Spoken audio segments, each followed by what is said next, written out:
Hello दोस्तों, प्रगति classes में आपका स्वागत है। दोस्तों आज हम लोग रीजनिंग पढ़ने वाले हैं।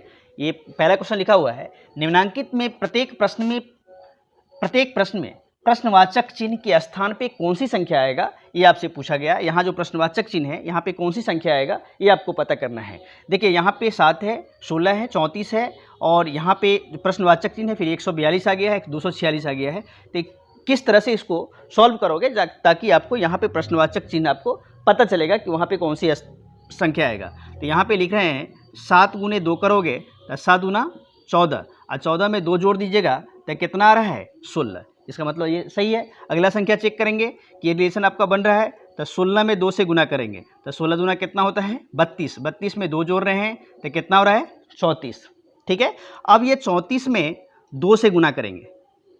ठीक है, 34 में 2 से गुना करेंगे 68 हो जाएगा, 68 में 2 से जोड़ेंगे तो 70 हो गया। ठीक है, अब यहाँ पे 70 में 2 से गुना कर रहे हैं तो 7 गुना कितना होता है 14, 140 और 2 जोड़ देंगे तो कितना हो गया 142। अगले संख्या हमको प्राप्त हो गया।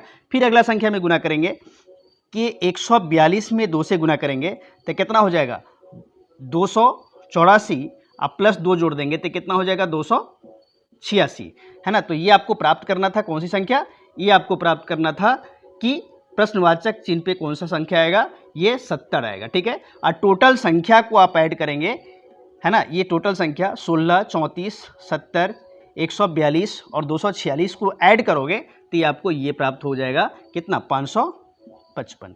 ठीक है, तो यहाँ पे 70 में कौन सा ऑप्शन में है, 70 सेकेंड ऑप्शन में है। क्लियर है। अब यहाँ पे देखेंगे सेकेंड जो क्वेश्चन आपसे पूछा गया है इस तरह से दिया गया है, first step, second step, third step दिया है, ऑप्शन इसका यहाँ पे गिवन है।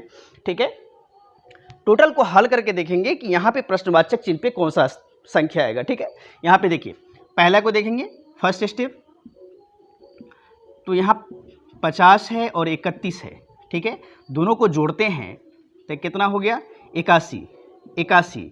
अब कौन सी संख्या में इससे भाग दोगे ताकि आपको प्राप्त हो जाए कितना 9।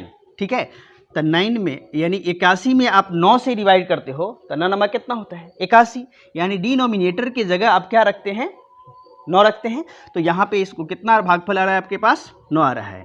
इसका मतलब है कि यहाँ पे 9 से हमने डिवाइड आपको किए हैं तो कितना प्राप्त हो गया है 9 प्राप्त हो गया है। अगला संख्या को चेक करेंगे, सेकेंड स्टेप देखेंगे, यहाँ पे लिखा हुआ है 42 और प्लस 21। ठीक है, तो दोनों को जोड़ेंगे तो कितना हो जाएगा 63। इसके डिनोमिनेटर में 9 से डिवाइड करोगे। ठीक है, 9 रखेंगे तो 9 को कितना बार आप डिवाइड कर रहे हैं तो आपको 7 प्राप्त हो जाएगा। इसका मतलब है कि हमको नीचे में 9 रखना पड़ेगा। तो 9 से कितना होता है 63, तो भागफल कितना आ गया 7 है। इसका मतलब ये प्रोसेस इस दोनों में अगर हो रहा है तो अगला में भी वही प्रोसेस से आपको निकालना पड़ेगा, यानी डिनोमिनेटर में 9 दे करके आपको डिवाइड करना पड़ेगा। दोनों संख्या को आप ऐड करोगे, थर्ड स्टेप में देखिएगा दोनों संख्या को आप ऐड करोगे तो जैसे मान लो 43 है और प्लस 11 है तो कितना आता है 54। ठीक है, तो 54 में आप 9 से गुना करोगे तो 9 छक्के कितना होता है 54। देखिए इस ऑप्शन में 6 दिख रहा है, पहला ऑप्शन में ही आपको 6 दिख रहा है, ये आपका आंसर हो गया। ठीक है।